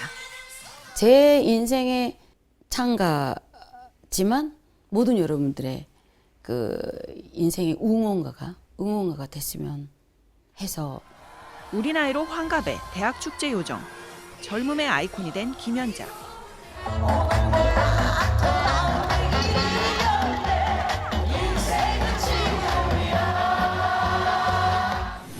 또 한 해가 가지만 아직 늦지 않았다고 더 좋은 순간이 올 거라고 응원합니다. JTBC 권근영입니다. 프로야구가 끝이 난 지 한 달이 지났지만 어제 고척돔은 모처럼 뜨거웠습니다. 해마다 이맘때 야구 선수들은 이기고 지는 문제에서 벗어나 자선 야구 행사를 갖는데요. 숨은 재치 그리고 감춰둔 유머를 그라운드에 풀어냈습니다. 강나연 기자입니다. 유니폼 대신 망사 스타킹과 뾰족한 힐을 신은 채 뒤뚱뒤뚱 타석에 오른 LG 김용희. 방망이를 휘두르다 신발이 벗겨지고 맙니다. 힘들게 공을 맞힌 뒤엔 급한 마음에 벗겨진 하이힐을 두 손에 들고 뛰어 웃음을 선물했습니다. 만화에 나오는 요괴로 분장한 삼성 김민수는 가면 탓에 앞이 잘 보이지 않지만 망토를 휘날리며 1루로 질주합니다. 투수로 마운드에 올라 척척 삼진도 잡아냈습니다. 양준혁 감독은 스트라이크 볼 판정에 항의하러 나왔다 심판과 시비를 벌여 퇴장당했습니다. 잘 치고 잘 던지던 선수들이 야구 실력보다는 웃음을 선물하는 무대. 올해 7번째를 맞이한 자선 야구의 풍경입니다. 투수는 타자로, 포수는 투수로 나서면서 야구 선수로 보여주지 못했던 숨은 재능도 뽐내는데 홈런 타자인 신인왕 강백호는 마운드에 올라 최고 시속 147km를 뿌려 주위를 놀라게 했습니다.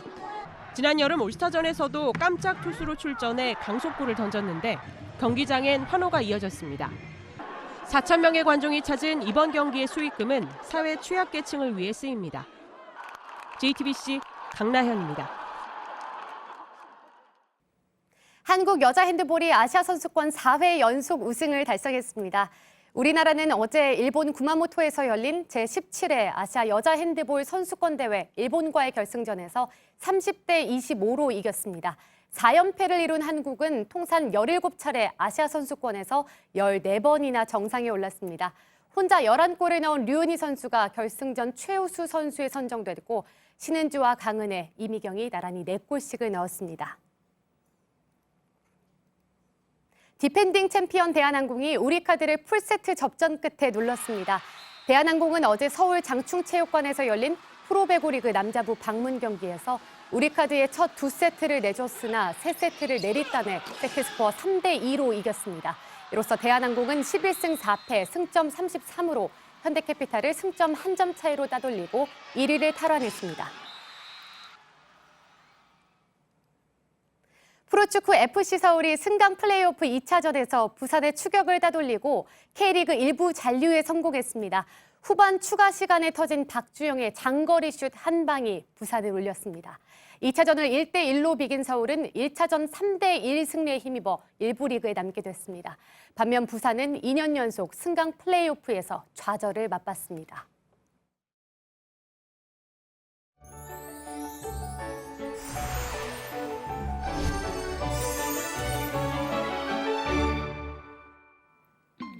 아침 출근길 옷차림 따뜻하게 하셔야겠습니다. 중부와 경북 내륙 곳곳에 한파특보 계속 발효 중인데요. 이 지역을 중심으로 영하 10도 안팎까지 기온 떨어져 있습니다. 아침까지만 잘 견디시면 한숨 돌리겠습니다. 낮부터 기온이 올라 한파특보도 대부분 해제되겠고 내일부터는 대체로 평년 수준의 기온 보이겠습니다. 현재 충남과 호남 지방을 제외한 전국에는 건조특보가 발효 중입니다. 내일 전국에 눈비 소식이 있어서 대부분 해소되겠습니다. 오늘은 기온이 빠르게 오르겠습니다. 낮 최고 기온 서울과 청주가 4도, 광주와 대구가 7도, 부산은 10도까지 크게 오르겠고요. 반면 북한 지역은 북부 지역에서 종일 영하권추위 이어지면서 오늘도 찬 기온이 강하겠습니다. 내일 아침 남부지방을 시작으로 낮에는 전국에 눈비 소식이 있습니다. 밤에는 대부분 그치겠습니다. 기상정보였습니다. 아침엔 뉴스워치, 오늘 하루 관심을 가지고 지켜봐야 할, 기억해야 할 뉴스 끝으로 정리해드립니다. 지난 토요일 탈선 사고가 발생한 강릉선 KTX 열차의 운행이 재개됐습니다. 오늘 새벽 5시 30분 승객 100여 명을 태운 KTX 첫 열차가 강릉역에서 서울을 향해 출발했습니다. 또 5시 32분 서울 청량리역을 떠난 열차는 예정보다 2분 늦은 7시 10분 강릉역에 무사하게 도착했습니다. 후속 열차들도 예정된 일정표대로 운행되고 있습니다. 사고 구간에서 시속 40km 정도로 서행하고 있지만 거리가 800m에 불과해 전체 운행 시간에 미치는 영향은 크지 않습니다. 북한 김정은 위원장의 연내 답방과 관련해 청와대가 현재로서 논의가 진척되지 않고 있고 재촉하지 않겠다고 하면서 내년 초로 넘어가는 게 아니냐는 얘기가 나오고 있습니다. 하지만 답방에 임박해서 전격적으로 결정이 될 가능성을 염두에 두고 준비를 계속하고 있다는 입장도 청와대는 밝혔습니다.